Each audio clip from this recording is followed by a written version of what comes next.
Assalamualaikum warahmatullahi wabarakatuh.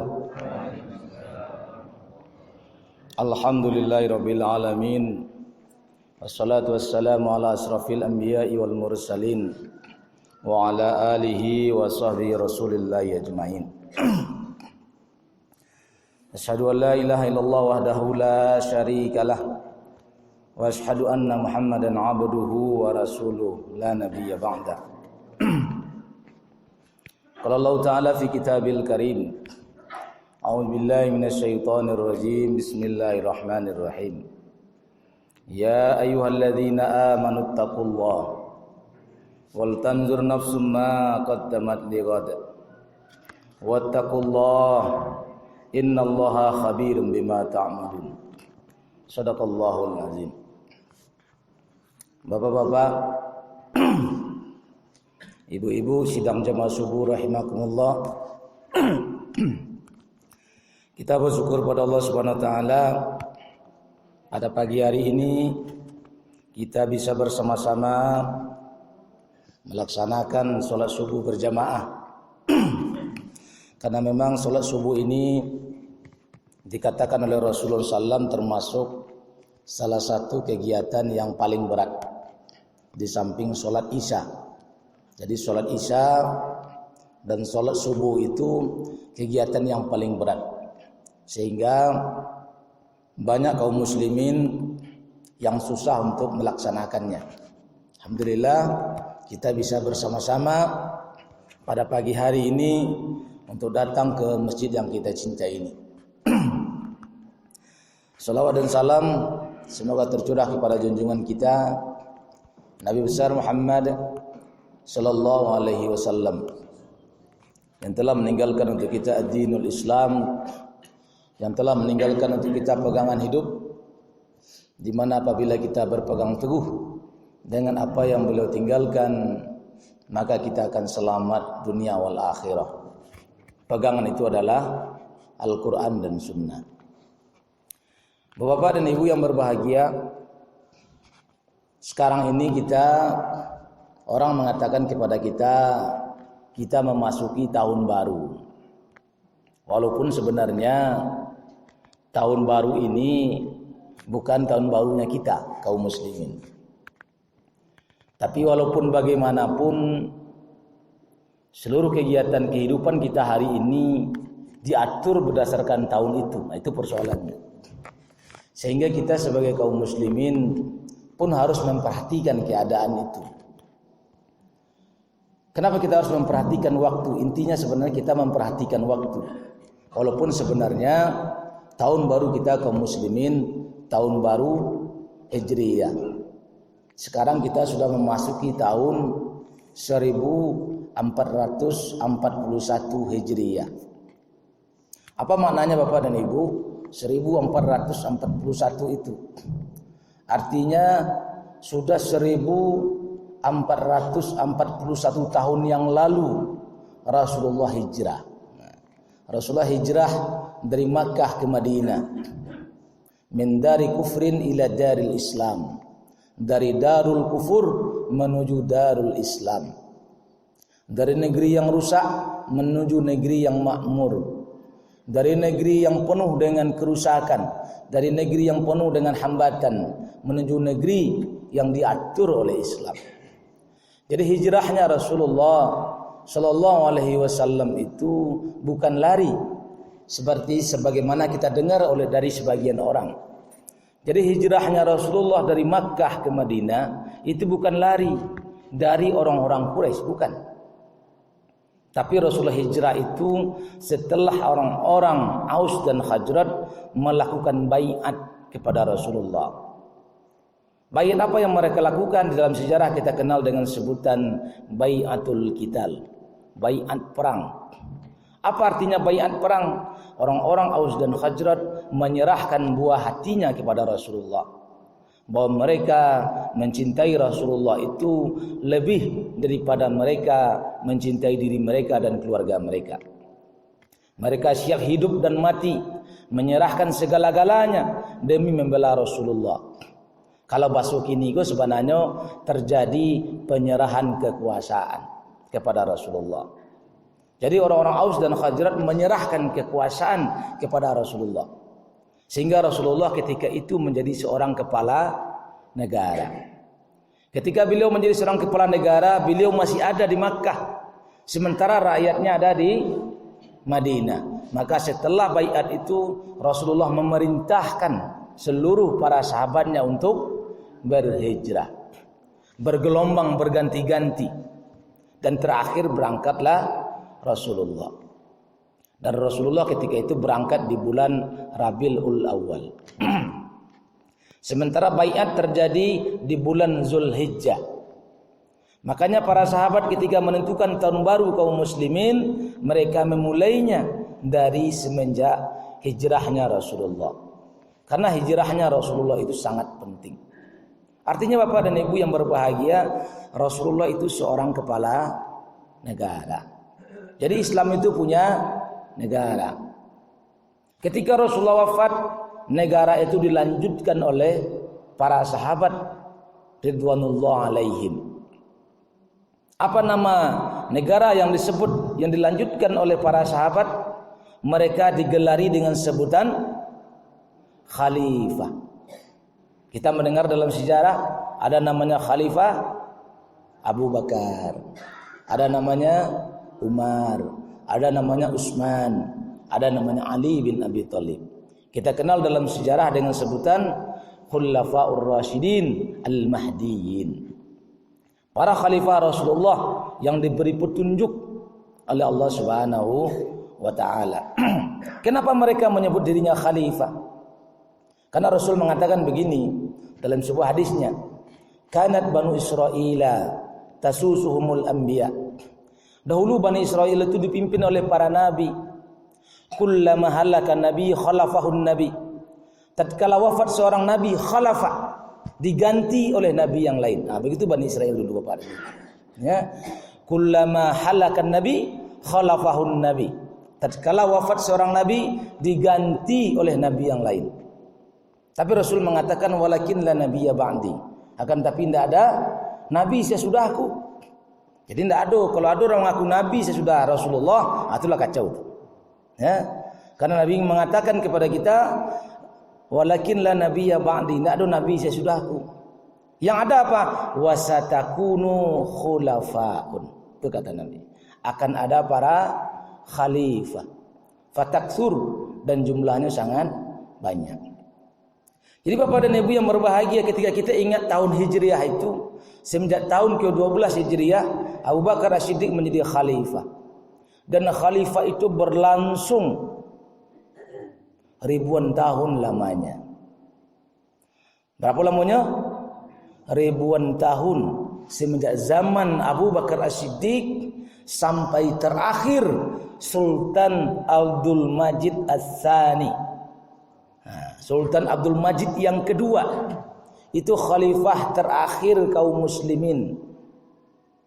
Dia diruntuhkan, dia diberhentikan menjadi khalifah pada tanggal 3 Maret tahun 1924. Bertepatan dengan tanggal 28 Rajab tahun 1342 Hijriyah. 99 tahun yang silam. Jadi Bapak dan Ibu yang berbahagia, ketika kita ingat tahun Hijrah, ingatlah kita akan kekuasaan kaum muslimin. Beda dengan memang ketika kita mengingat tahun Masehi. Tahun Masehi ini dimulai semenjak mereka mengatakan sejak lahirnya Isa Al-Masih, sehingga mereka menyebutnya tahunnya Al-Masih, tahun Masehi. Sekarang tahunnya tahun 2020. Jadi Bapak dan Ibu yang berbahagia, intinya adalah ketika kita memasuki tahun baru, apakah tahun baru Islam, apakah tahun baru Masehi, sebenarnya tahun baru itu waktu itu tidak penting sebetul di segi tahun baru dan tidak barunya. Yang menjadi patokan hari ini adalah ketika orang memulai tahun 1 Januari dan ditutup tanggal 31 Desember. Ketika ada orang berbisnis, dibuka 1 Januari, ditutup 31 Desember. Ketika orang bernegara, dibuka 1 Januari, ditutup 31 Desember. Mode itu penganggaran di negeri awak. Sehingga perlu kita memperhatikan apa yang terjadi sebelumnya. Makanya Bapak dan Ibu yang berbahagia, di dalam ayat yang kita bacakan tadi, ya ayyuhallazina amanu, wahai orang-orang yang beriman, ittaqullah, kita diperintahkan oleh Allah bertakwa. Ittaqullah, bertakwalah kalian kepada Allah. Wal tanzur nafsum ma qaddamat ligat, hendaklah setiap diri memperhatikan apa yang telah dia kerjakan atau apa yang telah dia persiapkan untuk hari esoknya. Jadi kita diminta oleh Allah mempersiapkan diri, memikirkan, memperhatikan, analah kita persiapkan untuk hari esok. Kalau kita terjadi hari ini, yang ditanya oleh Allah, analah kita lakukan waktu yang lalu. Kok kini modeko kita? Istilah orang mengatakan kita harus melakukan refleksi. Bukan pijat refleksi, tapi melakukan refleksi, memutar balik cerita itu. So kondisi kita hari ini pasti sebagai akibat dari apa yang kita buat pada masa lalu. Itu pasti. Dan apa yang terjadi hari esok sebagai akibat apa yang kita buat hari ini. Oleh karena itu kita disuruh oleh Allah memperhatikan itu. Apa yang telah kita buat, apa yang telah kita lakukan, supaya kita tidak masuk ke dalam lubang yang sama dua kali, supaya kita tidak terperosok ke dalam kemaksiatan dua kali, supaya sejarah yang buruk tidak berulang kepada kita. Jadi ketika kita melihat masa lalu, berarti kita melihat sejarah. Disuruh belajar kita. Kita disuruh belajar supaya kejadian itu tidak terjadi lagi. Kalau ada hal-hal yang buruk. Tapi kalau ada hal-hal yang baik, kita disuruh belajar. Kalian harus pertahankan itu. Jadi masing-masing diri Bapak dan Ibu yang berbahagia, silakan dimanuangkan.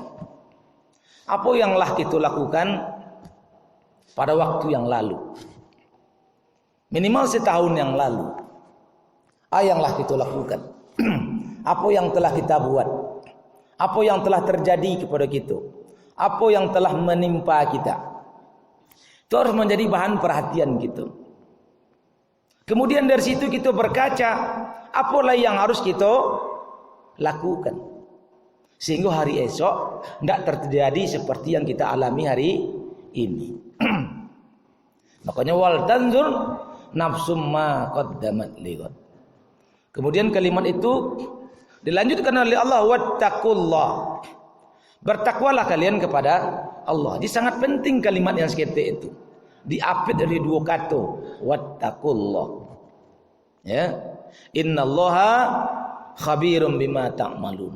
Sesungguhnya Allah Maha mengetahui apa yang kalian kerjakan.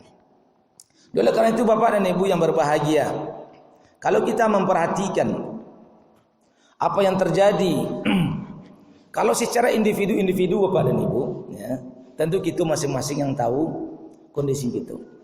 Silakan menuangkan, silakan dalami, silakan pelajari apa yang telah terjadi pada diri kita. Tapi sebagai sebuah umat, kita pun harus memperhatikan kita sebagai sebuah umat.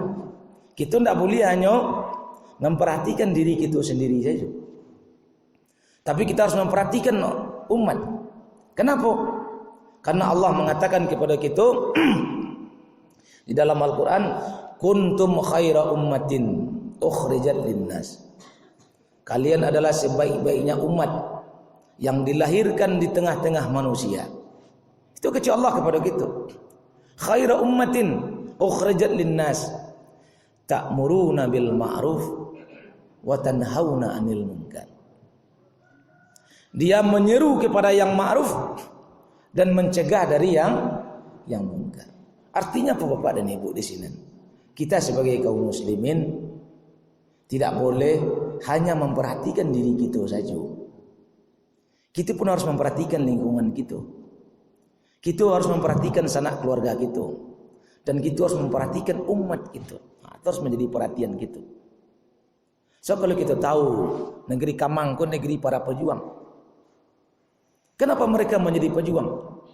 Apakah mereka memikirkan dirinya sendiri? Kita kenal Tuanku Narence, kita kenal Haji Abdul Manan. Apakah dia memikirkan dirinya sendiri? Dia memikirkan umat. Jadi kita sebagai anak cucu mereka, pelanjut perjuangan mereka, kita pun harus menjadikan diri kita orang-orang yang memperhatikan orang lain. Nah, bagaimana cara kita memperhatikannya? Kita refleksi, kita lihat kejadian masa lalu itu secara utuh sebagai sebuah umat. Atau kalau kita sebagai sebuah negara, kita perhatikan apa yang terjadi pada kita kaum muslimin selama setahun petang. Nah, itu perlu perhatian gitu. Sehingga kita kaum muslimin melangkah ke depan itu lebih baik. Tidak akan termasuk ke lubang yang sama dua kali. Bapak dan Ibu yang berbahagia, kalau kita perhatikan kondisi negara kita, kalau kita sebagai kaum muslimin, kita harus disuruh yang namanya wahyun siasi, sadar politik. Maka kemudian tadi jangan hanya kita memikirkan diri kita sendiri, tapi kita ikut memikirkan umat. Karena itulah umat yang terbaik. Ta'muruna bil ma'ruf wa tanhauna 'anil munkar. Menyeru kepada yang ma'ruf, mencegah dari yang munkar. Wa tu'minuna billah, dan mereka beriman kepada Allah Subhanahu wa taala. Jadi kalau kita perhatikan apa yang terjadi setahun petang di negeri yang kita cintai, kita bisa jadi di kampung, di daerah yang jauh dari perkotaan, atau di daerah yang jauh dari kekuasaan, mungkin kita menganggap kondisiku aman-aman saja, kondisiku biasa-biasa saja. Tapi sebenarnya kondisi kita tidak dalam kondisi yang biasa-biasa saja. Nah, kondisi kita kaum muslimin dalam persoalan negeri kita yang tercinta bukan aman-aman saja. Negeri kita kok sedang dikepung oleh berbagai kelompok, oleh berbagai golongan. Kita bisa melihat yang terjadi baru-baru kan, bagaimana kapal perang Cina memasuki wilayah Indonesia. Nah, kenapa oleh gitu tuh? Ya, alhamdulillah tiba iya. Dicoba sedikit Bu ya. Bismillah.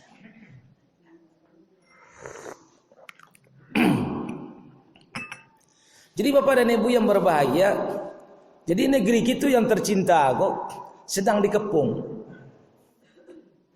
sedang diperebutkan oleh berbagai macam kekuatan, dan salah satunya yang sedang berusaha merebut negeri kita adalah Cina.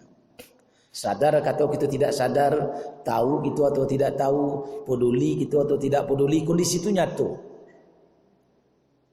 Bukan hanya kita dikejar, dikepung secara ekonomi. Kalau ekonomi dah tahu asal mau kok. Payo kau barang Cina san saya sebenarnya. Kalau pengen haji ibu-ibu ke Makkah, barang Cina sana ibu-ibu bawa pulang. Ya dah. Dibeli oleh-oleh dari Makkah kecilnya kan? Dibeli kopiah, haji. Dibeli tasbih. Tulisannya di sini made in China.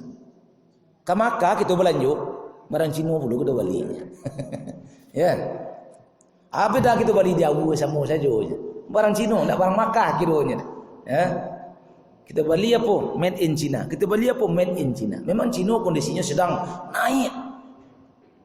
Dan di negeri kita yang tercinta, mulai tahun kemarin, ya, proyek obor segera dimulai.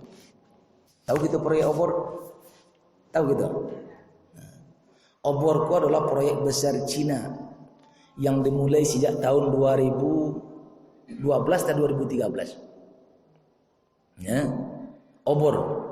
Bukan pusuang, bukan. Bukan lilin kalau orang kampungnya pusuang, dah itu dah. Nah, ku obor ku bahasa Inggris Bapak dan Ibu. One Belt, One Road. Mereka punya proyek namanya satu sabuk, satu jalan. Cina ingin menguasai dunia, maka dia bikin jalan darat dan dia bikin jalan laut. Jalan darat namanya One Belt, Jalan laut namanya one road, makanya singkat namanya obor. Ya. Wallahu alam. Dah santiang tabaan tawa nan bodoh tainyo nan santiang tak jali dah, Pak. Bapak dan Ibu yang berbahagia, kini Cina membuka jalan mulai dari Beijing sampai ke Eropah, ndak putus jalan. Jalan kereta api. Dibuka jalan dari Beijing sampai ke Timur Tengah, ndak berhenti jalan tu Bapak dan Ibu. Kemudian itu jalan darat, ndak kandai negara awak. Tapi ada namanya one road, satu jalan. Itu adalah pelabuhan yang dilewati oleh perdagangan Cina. Dan disitulah negeri kita kanai Bapak dan Ibu. Karena ketika Cina mengekspor barangnya melewati Selat Malaka, melewati Laut Cina Selatan, melewati samudra, itu melewati Nusantara, melewati Indonesia. Oleh karena itu Bapak dan Ibu yang berbahagia, mereka membuat proyek-proyek yang banyak di negeri kita. Banyak proyek. Salah satu membuat pelabuhan-pelabuhan. Kalau kita tidak mampu membangun pelabuhan, tidak masalah adiknya orang. Kau kami lagi ya, piti. Kau piti ya, buatlah pelabuhan tu. Tapi piti kau hutang. Maka kini kita membangun infrastruktur yang banyak di negeri awak. Seluruhnya hutang. Kalau nanti kita tidak mampu membayar Bapak dan Ibu yang berbahagia, apa yang terjadi? Barang tu nyo ambil. Dan itulah terjadi di Sri Lanka. Sri Lanka tahu Bu, Sri Lanka. Jadi awak jangan memikirkan negeri awak kambang saja ndak. Terus buka panas deh. Sri Lanka dibangun di Cina tahun 2003 balik. Dibangunnya pelabuhan lautnya, dibangunnya bandaranya, dibangunnya komplek perindustrian tahun 2003 balik. Ya. Kemudian pada tahun 2007 balik mulai diansur disuruh membayar hutang. Dan utangnya nyaris tidak terbayar Bapak dan Ibu. Maka 2007 balik disuruh membayar hutang, ternyata Sri Lanka tidak mampu. Apa yang terjadi? 2009 balik patang baru pelabuhan itu diambil Cina untuk jangka waktu 90 tahun.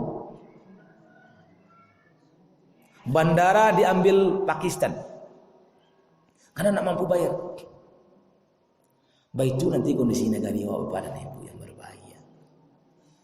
Contoh, kita kini sedang membangun namanya kereta api cepat Jakarta Bandung. Dananya konon kabarnya 75 triliun untuk membangun itu. Dihitung di orang pendapatan nanti kalau lah jalan itu pendapatan per hari 1 miliar. Kalau 1 miliar itu dibayarkan untuk utang 200 tahun baru terbayar utang. Kalau tidak mampu gitu nanti membayar, seluruh infrastruktur itu akan diambil. Kalau negeri kita yang tercinta hari ini mengatakan apa gampang solusinya. Apa solusinya? Jual. Siapa itu ada anak? Jual. Oleh karena itu Bapak dan Ibu yang berbahagia. Tapi hari ini mereka masuk ke negeri kita bukan sekedar ekonomi. Mereka sudah mulai unjuk kekuatan. Makanya coba-cobalah masuk ke perairan negeri kita yang tercinta. Itu kondisi itu refleksi itu. Ya, kita lihat real dari tahun yang lalu sampai Januari ini masih terjadi kejadian itu. Yang kedua, apa yang perlu kita perhatikan Bapak dan Ibu yang berbahagia? Isu yang sangat penting yang terjadi selama tahun 2019 adalah isu radikalisme. Pernah kita mendengarnya? Ketika orang menyebut istilah radikalisme, siapa yang dimaksud? Umat Islam. Amu kita dituduh sebagai orang radikal. Amu nak kita kira-kira. Tapi memang mereka berusaha menisbatkan itu kepada kita. Kepada siapa dinisbatkan radikal itu? Kepada orang yang ingin menerapkan hukum Islam. Ketika orang yang ingin menegakkan hukum Allah Subhanahu wa taala, maka mereka sematkan sebutan radikal.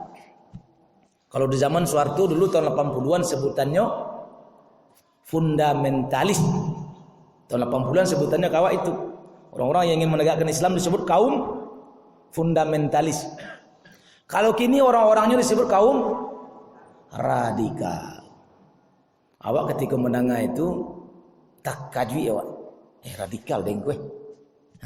Radikal saya ini. Amun nak kita disebut radikal. Padahal kita adalah kaum muslimin. Ide mana yang sering-sering disebut sebagai radikal? Apa yang seringnya disebut radikal?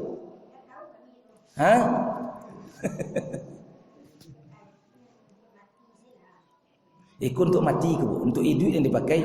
Dan untuk mati itulah pasti. Ya, kita hidup untuk mati. Bahas supaya kita berjalan dalam hidup itu sesuai dengan Islam, maka mati kita elok. Itu yang kita sampaikan kini Bapak dan Ibu. Ya, entah apa yang dimaksud untuk mati, wallahu alam. Yang penting kita kini hidup. Ketika kita hidup, kita diperintahkan oleh Allah untuk menjalankan seluruh syariat Allah. Orang yang menjalankan syariat Allah, ingin menjalankan syariat Allah hari kini dituduh radikal. Saya yang tidak dituduh radikal. Yang kerajunya sembayang-sembayang saya. Kalau oleh sembayang-sembayang saya kerajunya rajin puasa, mau ibu mungkin rajin puasa Senin Kemis, rajin salat tahajud, rajin salat berjamaah. Tuhan yang saja. Itu yang ketujuh dari orang-orang hari ini. Itu yang ketujuh Bapak dan Ibu yang berbahagia. Jadi kalau kita kini rajin saja ke surau, rajin saja berzikir, mendekatkan diri kepada Allah, tapi kita tidak peduli ke orang lain, itu yang ketujuh orang lain Bapak dan Ibu. Itu yang ketujuh dia orang. Sehingga kita mengurus diri kita sendiri, tidak peduli dengan orang lain. Padahal kita ini hidup bukan diri sendiri Bapak dan Ibu. Ingat oleh kita, aku mau sampaikan jelek. Kenapa bencana banyak terjadi Bapak dan Ibu? Kini kan bencana begitu banyak kok. 2019 bencana banyak. Di November, Desember Sumatera Barat dikepung banjir. Mulai tahun baru Sumatera Barat ditinggalkan banjir, Jakarta dikepungnya, Jawa dikepungnya, papindahnya ngapung. Ya. Mulai malam tahun baru Jakarta dilanda banjir, seluruh Jawa dilanda banjir, sampai hari kini masih terjadi. Kenapa itu terjadi Bapak dan Ibu? Apakah itu bala? Apakah itu musibah? Apakah itu azab? Itu perlu diingat itu. Apakah itu bala? Apakah itu musibah? Apakah itu azab? So ketika barang kau datang, tiga kemungkinannya. Bisa itu bala, balasan atas perbuatan kita. Bisa jadi itu musibah, cobaan bagi diri kita. Kalau cobaan itu min indillah, dari sisi Allah Subhanahu wa taala. Bisa jadi itu azab, karena kerakusan dan ketamakan kita. Karena kita tidak mau menerapkan hukum Allah Subhanahu wa taala, sehingga Allah mengiringkan azab. Ya, kok bisa negeri yang begitu indah, yang begitu bagus, kok ditimpa azab, ditimpa bala, ditimpa bencana dari waktu ke waktu. Dalam 10 tahun terakhir tidak berhenti-henti itu. Umpama tidak berhenti. Itu harus menjadi bahan pemikiran kita Bapak dan Ibu yang berbahagia. Ya. Kenapa itu terjadi? Karena kita lebih banyak memikirkan diri kita sendiri. Contoh, tiba banjir gadang. Kenapa banjir gadang kok terjadi? Ketika hutan digundul oleh orang lain. Siapa yang mengundul? Orang lain. Kecil awak. Kan tak ada yang mengundul tu. Kan inyo yang mengundul, inyo yang kabodoso. Iyo inyo yang kabodoso batua. Tapi ketika bala, ketika azab kau datang, apakah menimpa mereka saja? Menimpa keseluruhan. Bahkan kata Allah, orang-orang yang rajin beribadah, orang-orang yang rajin mendekatkan diri kepada Allah, tapi inyo tidak peduli ke lingkungannya, tidak mencegah kemaksiatan, tidak melakukan dakwah, ketika kau azab kau datang dilandu je. Bahkan ketika nyo berdoa, doanya tidak dikabulkan oleh Allah Subhanahu wa taala. Terus menjadi ingatan gitu Bapak dan Ibu yang berbahagia. Jadi kita nak boleh mikirkan badan kita surang. Jadi kini Bapak dan Ibu yang ingin saya sampaikan adalah ketika terjadi setahun yang lalu isu radikalisme, apa isu yang sering saya sampaikan kepada kita tentang radikal? Adalah isu khilafah. Kenapa isu khilafah hanya sebut-sebut sebagai radikal? Nyo katakan bertentangan dengan ideologi negara. Kok bisa nyo katakan bertentangan? Dalam undang-undang tidak ada satupun yang mengatakan khilafah bertentangan dengan ideologi negara. Khilafah adalah ajaran Islam. Maka memulai di tahun baru tadi, di ketika setelah Rasulullah wafat, diangkatlah Abu Bakar menjadi khalifah. Rasulullah wafat di hari Senin. Berhari mereka bersidang. 3 hari Bapak dan Ibu. Ketika Rasulullah wafat terbujur tuh, orang-orang bersidang di Sakifah Bani Sa'idah. 3 hari 2 malam lamanya mereka bersidang untuk menentukan siapa yang akan menggantikan Rasulullah sebagai kepala negara. Sementara jenazah Rasul masih terbujur. Bisa kita bayangkan. Rasulullah meninggal hari Senin, dikubur hari Rabu sore. Pernah dengar cerita itu gitu? Hari Senin Rasulullah wafat, dikubur hari Rabu. Kalau awak ini mati pagi, diusahakan sore-sore hari terkubur. Rasulullah memerintahkan seperti itu. Tapi ketika Rasulullah sendiri wafat, beliau wafat waktu duha, hari Senin, jam 8 lebih kurang. Dan terkubur maghrib di waktu Rabu.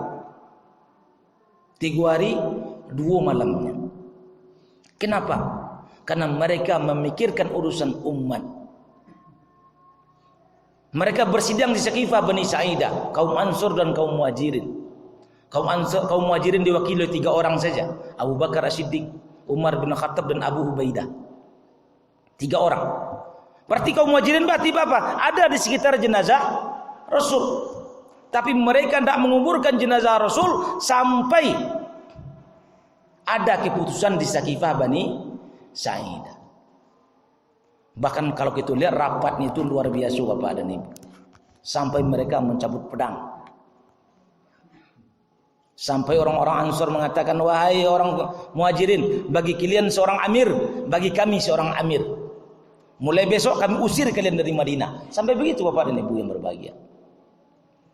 Maka Abu Ubaidah mengatakan kepada orang Ansor, ya maksarul Ansor, wahai orang Ansor, kalian adalah orang yang pertama menolong agama ini. Apakah kalian menjadi orang yang pertama menghancurkan agama ini? Mendengar itu tersentak orang Ansor. Ya. Kalian orang yang pertama menolong agama ini, apakah kalian menjadi orang yang pertama menghancurkan agama ini? Maka Umar mengatakan, lihat oleh engkau siapa di antara kami? Ada yang namanya Abu Bakar As-Siddiq. Beliau yang bersama Rasulullah hijrah. Beliaulah yang diperintahkan oleh Rasulullah menjadi imam ketika Rasulullah sakit. Maka beliaulah yang layak memimpin kita.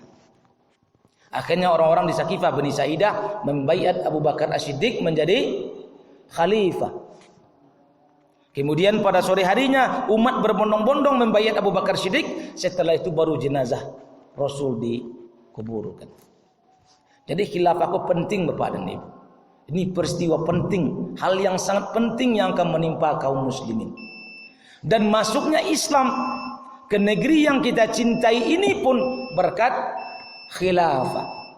Kalau kita dengar, pernah baca sejarah Bapak dan Ibu, Raja Sriwijaya Jambi bertahtahkan di Damasraya bernama Sri Indrawarman pada tahun 718 Masehi mengirim surat kepada Umar bin Abdul Aziz, khalifah kaum muslimin di Damaskus pada saat itu. Apa keciknya? Wahai khalifah, tolong kirimkan kepada kami seorang dai untuk mengajarkan kepada kami tentang Islam. Itu tahun 718 Bapak dan Ibu. Tahun 720 Masehi, Raja Sri Indrawarman masuk Islam. 720 Masehi. Rasulullah itu wafat tahun 631 Masehi. Ya. Jadi khilafah itu berlangsung 1000-an tahun lamanya dan menjadi penyebab masuknya Islam ke Nusantara hari ini, ke negeri yang kita cintai. Tapi hari ini kata-kata itu dikriminalisasi. Kata-kata itu dianggap sebagai momok. Kata-kata itu dianggap sebagai yang membahayakan. Ya, dianggap radikal. Tapi perlu kita ingat Bapak dan Ibu, kita inilah bangsa pejuang. Apalagi kita keturunan para pejuang. Kalau keturunan para pejuang, kita harus berjuang menegakkan agama Allah Subhanahu wa taala. Oleh karena itu, ketika mereka mengatakan khilafah itu adalah sesuatu yang bermasalah, maka kita perlu jawab Bapak dan Ibu. Perlu jawab itu. Kenapa begitu? Karena pada tahun 2003 yang lalu, sekitar 17 tahun yang lalu, 2003 Bapak dan Ibu, lembaga intelijen Amerika namanya NIC, National Intelligence Council, membuat sebuah tulisan. Apa tulisannya? Mapping Global Future, peta global masa depan. Itu 2003 nya tulis Bapak dan Ibu. Apa yang beliau sampaikan? Pada tahun 2020 nanti. Nah, ini kok tahun 2022 Pak? Kan kini tahunnya Pak. Pada tahun 2020 nanti akan ada 4 kekuatan besar dunia. 4 kekuatan besar dunia. Apa itu? Yang pertama mereka menyebut grup Davos namanya. Apa itu? Cina dan India. Dan memang nyatanya gini begitu. Cina mulai 2013 menjadi pedagang nomor 1 di dunia, kalah Amerika. India begitu naik. Cila film-film India Bapak dan Ibu. Yang kedua, mereka menyebut Pax Americana, grup Amerika. Dan sekarang Amerika masih berjaya. Dan yang ketiga mereka sebut, ini yang penting bagi kita. Amerika membuat prediksi, namanya The New Khilafah, kekhilafahan baru. Jadi orang Amerika Bapak dan Ibu memprediksi 2020 ini khilafah berdiri. Apa itu khilafah? Sebuah sistem kenegaraan di mana kaum muslimin semuanya berhimpun di situ, dipimpin oleh seorang khalifah, seperti zaman-zaman Khulafaur Rasyidin. Itu perlu diingat Bapak dan Ibu.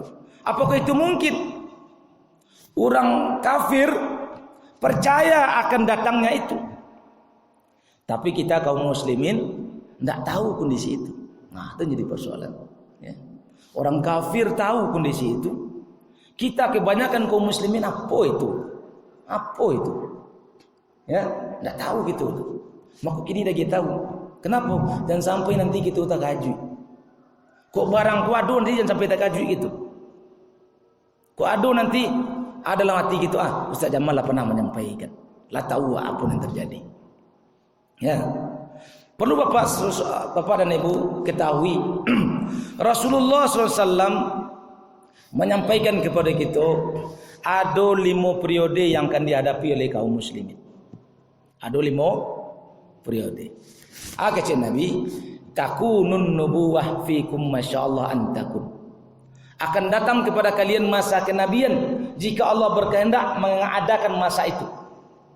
Tsumma takunu summa yarfa'uha idza syaa yarfa'uha. Benar Allah akan menghilangkan masa itu jika Allah berkehendak menghilangkan masa itu. Dan masa itu sudah lewat. Itulah masa kenabian. Masa di zaman Rasulullah sallallahu alaihi wasallam.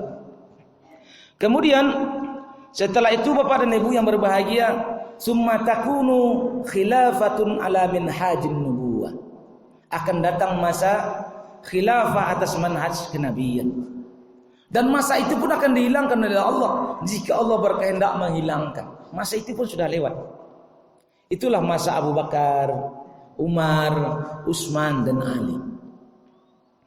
Yang ketiga Rasul mengatakan summa takunu mulkan adun. akan datang namanya masa kekuasaan yang di dalamnya ada kezaliman, di dalamnya ada riak-riak, di dalamnya ada asap, ada penyelewengan.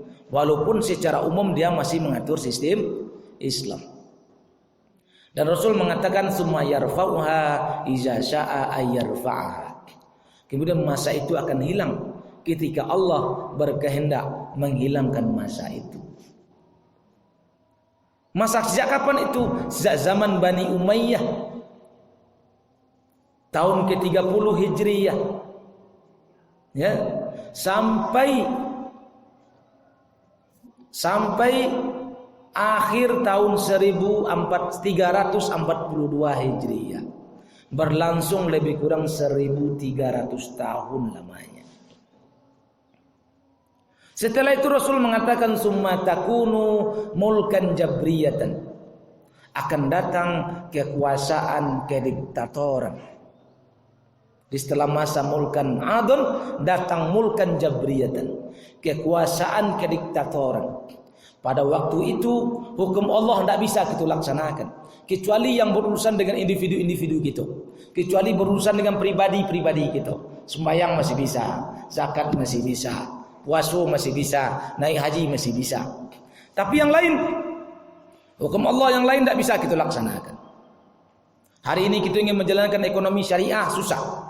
Kita ingin menjalankan hukum-hukum Allah Subhanahu wa taala susah.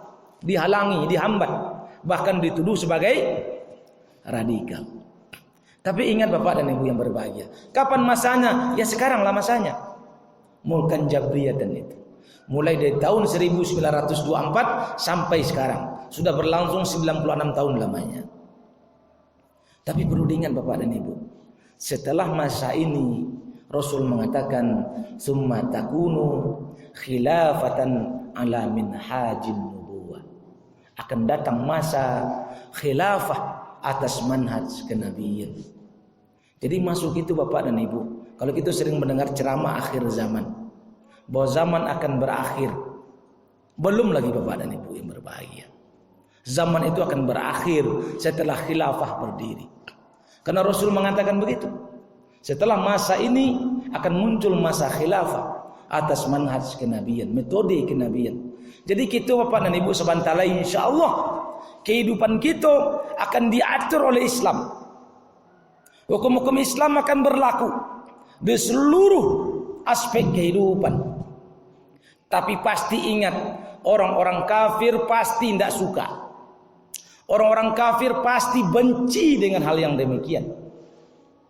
Siapa yang menolak khilafah, siapa yang menolak ajaran Islam, pasti mereka orang munafik kalau tidak orang kafir.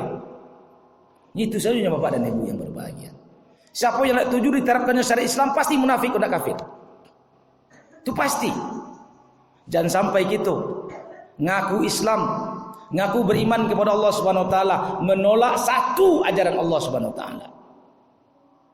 Sebab satu saja kita tolak, maka derajat kita sama dengan menolak keseluruhan. Bisa-bisa kita terkategori kafir. Nauzubillah summa nauzubillah. Oleh karena itu Bapak dan Ibu yang berbahagia, kita sedang menyongsong masa itu. Insya Allah masa itu akan datang, tidak akan lama lagi. Itu orang Barat mengatakan tahun 20. Lembaga intelijen Rusia mengatakan 2025. Terserahlah, mau 2000 mau 2025. Tapi masanya lah semakin dekat. Apa yang harus kita lakukan Bapak dan Ibu? Setelah kita merefleksi, apa yang harus kita lakukan? Mulai hari ini, perdalam ajaran Islam. Belajar itu balik Bapak dan Ibu. Jadi Islam itu bukan sekadar ibadah ritual. Ibadah ritual itu bagian kecil dari ajaran Islam. Ya, bukalah Al-Quran Bapak dan Ibu. Berapa perintah ayat tentang solat? Berapa perintah ayat tentang kegiatan kita sehari-hari? Tentang solat kita amalkan, tentang puasa kita amalkan, tapi yang lain tidak kita amalkan. Contoh, kita baca Al-Quran. Ya ayyuhallazina amanu kutiba alaikumusiyam. Lagi itu kerjakan. Lain kan? Kenapa? Karena bunyi ayat begitu. Kutiba alaikumusiyam, diwajibkan atas kalian berpuasa. Sudah mundurkan ayat 5 ayat. Ya ayyuhallazina amanu kutiba alaikumul qisas. Punya ayatnya sama Bapak dan Ibu. Wahai orang yang beriman, diwajibkan atas kalian qisas. Sama bunyinya enggak? Kutiba, diwajibkan. Lagi itu kerajuan. Enggak Bapak dan Ibu. Atau kita baca ayat yang lain, kutiba alaikumul qital wa huwa kurhul lakum. Diwajibkan atas kalian berperang walaupun berperang itu sesuatu yang kalian benci. Lagi itu kerajuan. Bapak dan Ibu yang berbahagia, oleh karena itu banyak yang harus kita pelajari. Karena si fajar Islam sudah mulai menyingsing. Kebangkitan Islam sudah mulai menyingsing. Seluruh orang mengatakan abad 21 adalah abad kebangkitan Islam. Sekarang di abad 21 ini kita sudah 41 tahun. Ya. Sudah di abad ke-14 Hijriah kita sudah 41 tahun lamanya. Tapi itu insya Allah tidak akan lama. Karena kebangkitan Islam di mana-mana. Kalau dulu kita berjamaah ngaji. Kini anak-anak kita tidak payah berjamaah ngaji sabutnya. Pai tahfiz, pai mapa. Sehingga anak dulu kita tidak banyak ni apa Quran. Kalau kini banyak anak-anak kita ni apa Al-Quran. Berarti kebangkitan mulai terjadi. Kok dulu banyak kita betul lanjang saya keluar. Kok kini lah malu kita betul lanjang keluar. Kabalai dulu betul lanjang saya gitu. Pakai rok pendek saya ke pasar gua tanya. Bucale foto-foto tahun 70-an, baju KTB, Sarawak pendek, rok pendek. Model itu ini duduk tinggi ke dulu. Tapi kini alhamdulillah keluar dari rumah lah malu ni, lah pakai kerudung. Berarti ada arah kebangkitan tu ada. Dulu solat subuh mungkin seketik ini lah mulai banyak. Jadi Bapak dan Ibu kita sedang menyongsong arah kebangkitan. Satu itu pelajari Islam. Tapi tidak cukup dipelajari Bapak dan Ibu. Yang kedua harus kita dakwahkan. Kalau kita tahu Bapak dan Ibu sesuatu, nampak saudara kita, keluarga kita yang salah jalannya, kewajiban kita mengingatkan.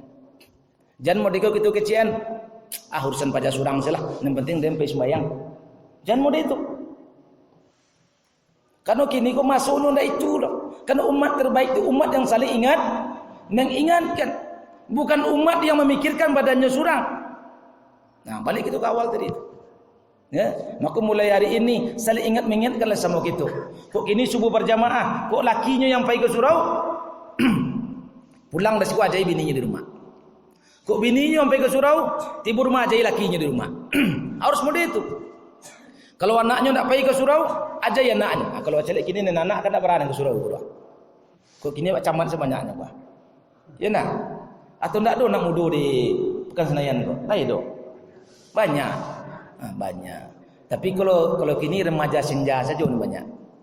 Maka kewajiban kita Bapak dan Ibu mengingatkan itu. Belajar gitu, kedua ingat dakwah. Kenapa? Dengan kita mendakwahkan itu mempermudah, mempercepat nasrullah, mempercepat pertolongan Allah. Sehingga masuk yang disabui oleh Rasulullah, summa takunu khilafatan ala minhajin nubuwah itu akan segera tercapai. Tak usah kita takui dengan sebutan radikal, peduli apa gitu. Yang penting kita taat dan patuh kepada Allah Subhanahu wa taala. Ketika kita taat dan patuh kepada Allah, apapun kecil orang tak peduli gitu. Yang penting kita hanya taat kepada Allah. Kenapa? Karena itulah yang menantikan kita untuk mati. Apa kecil ibu tadi? Itu nama mantan kita untuk mati. Ketika kita mati dalam ketaatan kepada Allah, insya-Allah sarugo dampaknya. Mungkin itu dapat saya sampaikan pada pagi hari ini Bapak dan Ibu yang berbahagia. Mudah-mudahan itu bisa membuka alam berfikir kita, membuka cakrawala berfikir kita bahwa Islam itu bukan hanya ibadah. 2 bulan yang lalu saya sampaikan di siko, Islam itu mencakup seluruh hal. Mulai dari urusan individu kita, hubungan kita dengan sesama kita, ya, dan hubungannya dengan diri kita sendiri. 3 macam batang. Hubungan kita dengan Allah, hubungan dengan diri kita, dan hubungan dengan sesama kita. Islam mengatur seluruhnya. Dan kita hanya melaksanakan satu saja, hubungan kita dengan Allah saja, tidak. Tapi hubungan dengan diri kita pun harus kita ikuti aturan Allah. Contohnya berpakaian, harus ikuti aturan Allah. Makanan, ikuti aturan Allah. Karena itulah yang akan mengantarkan kita ke syurga. Hubungan kita sesama kita harus sesuai dengan aturan Allah. Berekonomi harus sesuai dengan aturan Allah. Jangan sampai hutang-hutang berbunga, itu narako tampaknya. Kau ada hutang-hutang dan tergitu berbunga, narako tampaknya. Maka capek selesaikan. Bertaubat kepada Allah Subhanahu wa taala. Karena itu sungai gadang dosanya. Sebenarnya gadang dosanya. Kenapa? Karena Allah mengatakan dalam Al-Quran, ulaika ashabun nar. Kata Allah dalam Al-Quran itu. Mereka adalah penghuni neraka. Hum fiha khalidun. Mereka kekal di dalamnya. Rajin sembahyang, rajin puasa, rajin zakat, rajin haji. Tapi memakan riba, neraka tempat. Itu ekonomi harus belajar, Pak. Itu belum banyak orang belajar. Tapi insya Allah kesadaran itu semakin tinggi. Oleh karena itu Bapak dan Ibu, mari kita pelajari Islam Balia, kita dalami, kita dakwahkan dan kita perjuangkan. Billahi taufiq wal hidayah. Wassalamualaikum warahmatullahi wabarakatuh.